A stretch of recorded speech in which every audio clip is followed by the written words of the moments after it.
We are forever taught to not be selfish. In fact, selfishness is often touted around as nothing but a foul, immoral thing that deserves to be purged. Yet, the irony lies in how deeply intertwined selfishness and self love can be. When we prioritize our own well being, we can sometimes create the space to genuinely help others, while sacrificing ourselves for the sake of them may lead to resentment and burnout. And the more I think about this, the more I realize how damn complicated it all is. So here's my question. When, if ever, is it okay to be selfish?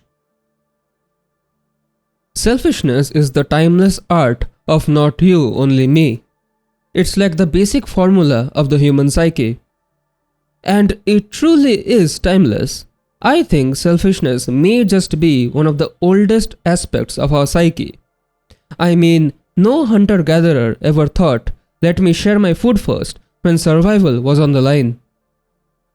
And philosophers have grappled with the nature of selfishness for a very long time. In the 4th century, Aristotle acknowledged the importance of self-love in his ethics, and the idea that a person should respect their own wants and take them into consideration, but never without neglecting the interests of others. Fast forward to the Enlightenment era, when thinkers like Thomas Hobbes in his 1651 work Leviathan portrayed human beings as fundamentally self-interested. He argued that people are self-centered by nature and will increase their happiness and satisfy their own needs even at the expense of others. On the opposite-ish end, Stoics like Marcus Aurelius believed in the value of self-control while accounting for the collective good. I think these point to the simple fact that selfishness is not merely a moral failing, but a complex aspect of human nature. It raises the question, can we harness our self-interest in a way that promotes both personal fulfillment and the well-being of others? So, while it may seem that only we and our society are selfish, that's not the case. Selfishness has been and will continue to be one of the more dominant aspects of being human for as long as we exist. There is more to selfishness than frothing at the mouth narcissism. There are more than a dozen reasons to be selfish, and there is quite a big difference between being selfish and not being selfless. Somewhere along our evolutionary journey, we forgot that selfishness was once crucial to survival. It wasn't really a matter of choice back then. So while I hate Darwinism as much as the next Joe, survival of the fittest was once a way of life instead of an edgy Facebook quote. Which is where the problem lies, because we aren't our ancestors. Today, being selfish is less about survival, even if it may feel like that sometimes, and more about winning at the minor and major incremental aspects of our life. Selfishness today is more about getting ahead, moving forward, earning more, living more. It's about more and more and more. Look at it like that, and being selfish feels like the most damning and regrettable trait to possess. And yet again, there is more to it. Because to be selfish in a room filled with suspiciously selfless people is yikes. But to be another selfish dude in a giant stadium overflowing with other selfish dudes is just the norm. We no longer live in a world that has us rat fighting to survive. Rather, we live in one that glorifies individual achievement and accumulation. And in this environment, selfishness becomes normalized. In fact, selfishness becomes normalized not just because everyone else is selfish, but because there are often too many good reasons to be like that. Being selfless rarely gets you that promotion, that raise, or any of the perks people actually care about. Instead, it's seen as a nice gesture, but ultimately a waste of time. But selfishness is outwardly condemned, but quietly encouraged. It is a quality that is rewarded and almost admired. But it can also so easily become a glaring red flag if not controlled and directed. So when everyone has their eye on the prize, being selfish is like blending into the crowd. And there are still other things to consider. Say, if you're dining by yourself in a fancy restaurant, enjoying a steak with some wine, are you selfish? Perhaps someone might argue that indulging in such an experience alone, rather than sharing it with others, reflects a layer of self-absorption. Everything we do can be mutated into something selfish if someone tried hard enough. It's a tightrope. It is something to be balanced. I wish it were as easy as to say, don't be selfish and quitting this train wreck of thought experiment. But no, we need to think of selfishness and being selfish in a much more nuanced way. How is it that selfishness seems to be such a contradiction? How is it that sometimes it seems to be the primary accelerator of society, in the sense that it is the devilishly selfish who succeed and ultimately bring about change? But it is also the arch evil that needs to be purged at any and all cost. And also, is selfishness self-love? When we put ourselves first, we do it for one of two reasons. We either do it to advance and push forward, often without considering the collateral damage, or we do it out of a genuine need for self-preservation and well-being. The first reason can lead to a ruthless climb where the ends always seem to justify the means, leaving everything else in dust. The second reason, however, acknowledges that in order to thrive, we first need to nurture ourselves, recognizing that self-care is essential for long-term sustainability. This duality raises important questions about the ethics of our motivations. Are we being selfish when we prioritize our own needs, or are we simply honoring the fundamental human right to care for ourselves? And I suppose here is where I mention the Kant hypothesis. The 18th century philosopher Immanuel Kant most famously held the view that moral behavior is driven by a sense of duty rather than desire. Now, it's a bit more complicated than that, so here goes nothing. Essentially, what this hypothesis says is that our actions should never be based on our own desires and wants, but instead by some standardized way of doing things. This principle implies that actions should be guided by what one would want to be a universal standard.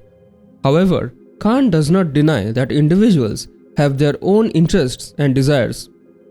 Rather, he believes that these should be aligned with their moral duties.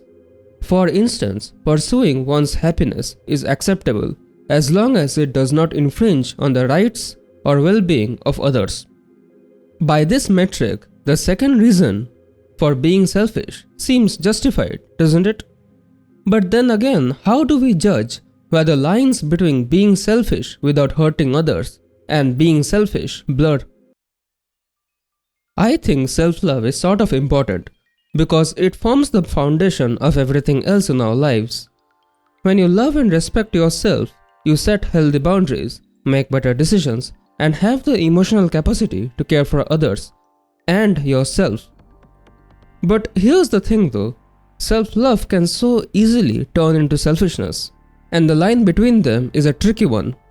Because when self-love goes from taking care of yourself to putting yourself first all the time, ignoring how your actions affect the people around you, it becomes selfishness.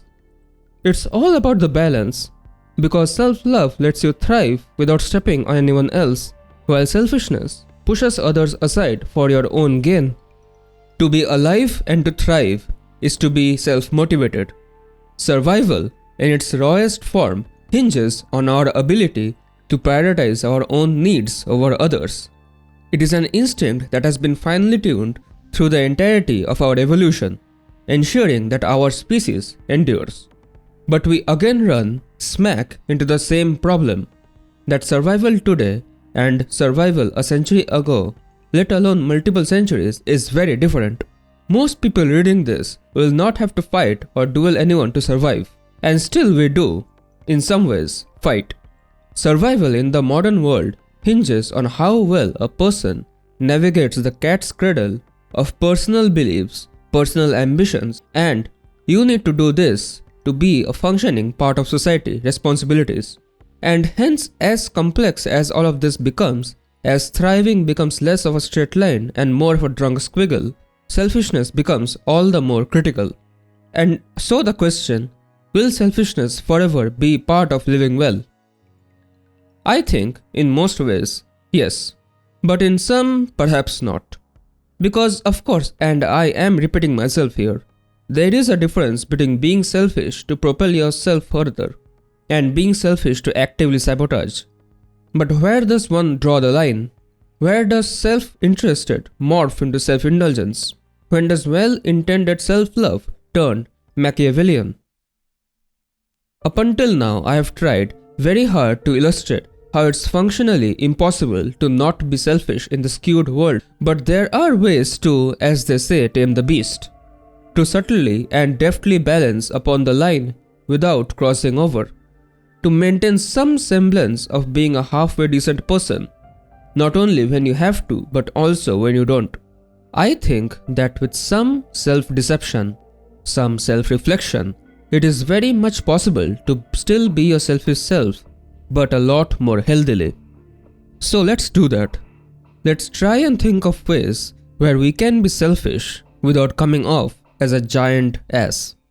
One of the better ways to be selfish is to simply say no. See, there are two types of busy bees in the world.